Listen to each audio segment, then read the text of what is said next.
Here we will discuss the word problems related to Pythagoras theorem. ठीक है, और देखते हैं कि हम बेसिकली कैसे Pythagoras थ्योरम को डेली लाइफ एग्जांपल्स में या डेली लाइफ प्रॉब्लम्स को सॉर्ट आउट करने के लिए हमेशा यूज करते हैं. ठीक है, तो सबसे पहली वर्किंग ये है कि हम यहाँ पे क्वेश्चन लिख लेते हैं और उस क्वेश्चन से रिलेटेड फिर हम फिगर बनाने की कोशिश करेंगे. ठीक है, ऑब्वियसली राइट एंगल ट्राइंगल अगर अपीयर होगी तभी हम Pythagoras थ्योरम यूज करेंगे. ठीक है, तो यहाँ पे देखिए आपको ये गिवन है a plane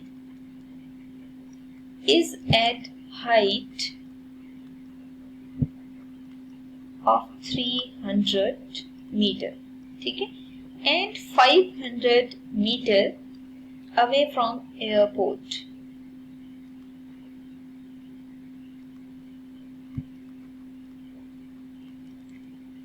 As shown in the figure. ठीक है, अगर तो फिगर साथ बनी है तो इट्स ओके, अगर फिगर गिवन नहीं है तो मे बी पॉसिबल आपको एक कंडीशन कुछ ऐसी दे दी जाए या वर्ड प्रॉब्लम कुछ ऐसा दे दिया जाए जिसमें सब कुछ एक्सप्लेनेशन मौजूद हो और आपने फिगर खुद से ड्रॉ करनी हो. ठीक है, तो ऐसा भी पॉसिबल है कि आपको साथ फिगर ना गिवन हो, आपने खुद बनानी हो. तो ऐसा करते हैं कि हम जब फिगर ड्रॉ करते हैं ना तो साथ साथ अंडरस्टैंड भी कर लेते हैं कि अगर साथ फिगर गिवन ना होती तो हम कैसे ड्रॉ करते.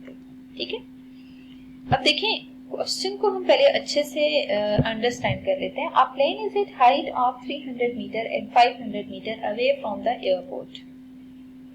Basically we have to prove that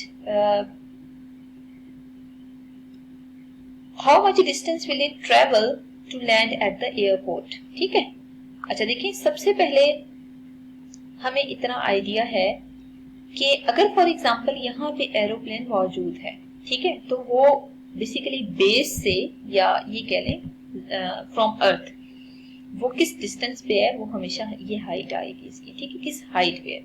फिर आपको इतना आइडिया है कि जब एरोप्लेन डिसेंड करता है लैंड करने के लिए तो ऑब्वियसली वो इस टाइप का डिस्टेंस कवर करता है. ठीक है, और फिर वो अपने मतलब वो एयरपोर्ट से कितना दूर है तो ऑब्वियसली हमने बेस फाइंड आउट करनी है. ठीक है, इसका मतलब ये है क्वेश्चन में गिवन था कि हाइट इसकी 300 मीटर है और 500 अवे फ्रॉम एयरपोर्ट है. इट मींस एयरपोर्ट से डिस्टेंस इसका 500 मीटर है. ठीक है, यहाँ ऑब्वियसली यहाँ एयरपोर्ट मौजूद होगा ना. ठीक है, और ये वो हाइट है जिसपे एरोप्लेन मौजूद होगा. ठीक है, इसको भी हम मार्क कर लेते हैं और इसने अगर डिसेंड करना है तो डिसेंड इस डायरेक्शन में करेगा. ठीक है, और ये एक पॉइंट है जहाँ पे एंगल बन रहा है. ठीक है, सबसे पहली वर्किंग तो हम ये करते हैं कि इन पॉइंट्स को ए बी और सी मार्क कर देते हैं. ठीक है, ए बी सी मार्क करने के बाद अब हम इसमें प्रॉपर रिजल्ट्स यूज करेंगे क्योंकि आप देख सकते हैं कि यहाँ पे ये वाली साइड मिसिंग लग रही है. ठीक है, यही हमने फाइंड करनी है. Means how much distance will it travel to land at the airport. It means हमें हाइपोटेनियस फाइंड आउट करनी है क्योंकि 90 के ऑपोजिट जो साइड होती है उसे हम हाइपोटेनियस कहते हैं. अब देखिए डाटा के अकॉर्डिंग ना हम स्टार्ट में लिख लेते हैं कि हमें गिवन क्या है. ठीक है, एज गिवन कि ए बी जो मेजरमेंट है ना वो बेसिकली आपको गिवन है कि वो 300 मीटर की इक्वल है. ठीक है, I will recommend you that यहाँ पे बेस्ट ये है कि आप मेंशन कर लें कि ये आपको क्या गिवन है, परपेंडिकुलर गिवन है. ठीक है, तो बजाय इसके कि आप पहले इस लेंथ को लिखें आप लिखें कि ए बी बेसिकली हम बाद में लिख लेते हैं, पहले हम लिख लेते हैं कि बेसिकली आपको परपेंडिकुलर गिवन है. ठीक है, ये फिगर से देख के हम बता सकते हैं कि परपेंडिकुलर आपको गिवन है ए बी के इक्वल और ए बी बेसिकली 300 मीटर है. ठीक है, फिर आप देख सकते हैं कि आपको बेस की मेजरमेंट भी गिवन है दैट इज बी सी और बी सी वैल्यू आपको 500 मीटर के इक्वल गिवन है. ठीक है, और फिर हमें यहाँ पे अगर फिगर के अकॉर्डिंग ही देखा जाए तो हमें हाइपोटेनियस ही फाइंड आउट करनी है. ठीक है, और हाइपोटेनियस ए सी के इक्वल है, यहाँ पे हम क्वेश्चन मार्क लगा देते हैं. ठीक है, नाउ अब देखिए ये फिनोमेना ही कुछ इस तरह का है कि जिसमें राइट एंगल ट्राइंगल कंप्लीट हो रही है. ठीक है, अगर राइट एंगल ट्राइंगल बन रही है ना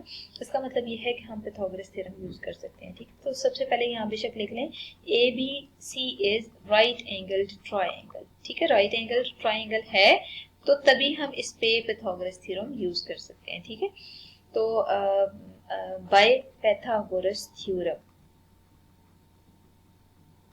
पिथागोरस थ्योरम के अकॉर्डिंग देखा जाए तो हाइपोटेनियस का स्क्वायर, हाइपोटेनियस क्या है, ए सी है, ठीक है। तो सबसे पहले हम लिख लेते हैं कि हाइपोटेनियस का स्क्वायर इक्वल है base square plus perpendicular square के, ठीक है।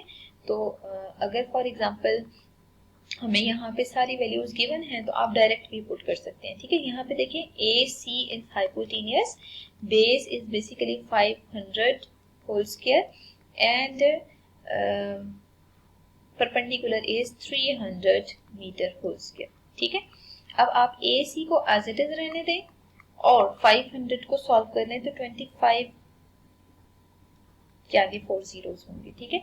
और ये बेसिकली 90,000 के इक्वल वैल्यू होगी, ठीक है। 90,000 और इन दोनों वैल्यूज को आप सम अप करें, सम अप करने से जो ए बी के होल स्क्वायर की वैल्यू आ रही है वो 340,000 आ रही है, ठीक है।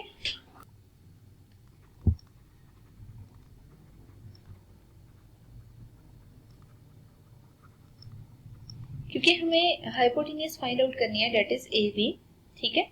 और आप देख सकते हैं कि हमें सॉरी ए सी फाइंड आउट करनी है, ठीक है। ए सी इज बेसिकली हाइपोटेनियस, तो यहाँ पे हम चेंज कर लेते हैं, वेरिएबल ए सी है, ठीक है। जो क्वेश्चन में नेमिंग होगी उसी के अकॉर्डिंग करना होगा। तो ए सी होल स्क्वायर पे भी स्क्वायर रूट अप्लाई कर दें और 340,000 पे भी स्क्वायर रूट अप्लाई कर दें। Square root will be cancelled out और जो ए सी का आंसर आ रहा है वो 100 स्क्वायर रूट ऑफ 34 मीटर्स के इक्वल आ रहा है, ठीक है। और लास्ट पे देखें, हमेशा जब हम स्क्वायर रूट अप्लाई करते हैं तो प्लस माइनस साइन आता है, ठीक है। तो distance can never be negative, इसका मतलब ये है कि एट द एंड हम लिख सकते हैं hence this meters is required distance to a plane to travel length at airport, ठीक है। तो आप देख सकते हैं कि how we can apply Pythagoras theorem in daily life. बहुत से फिनोमेना ऐसे होते हैं जिसमें हमें अननोन वैल्यूज को फाइंड आउट करना होता है, तो हम फिर इन प्रोसीजर्स को यूज करके प्रॉपर अननोन की वैल्यू फाइंड आउट कर सकते हैं।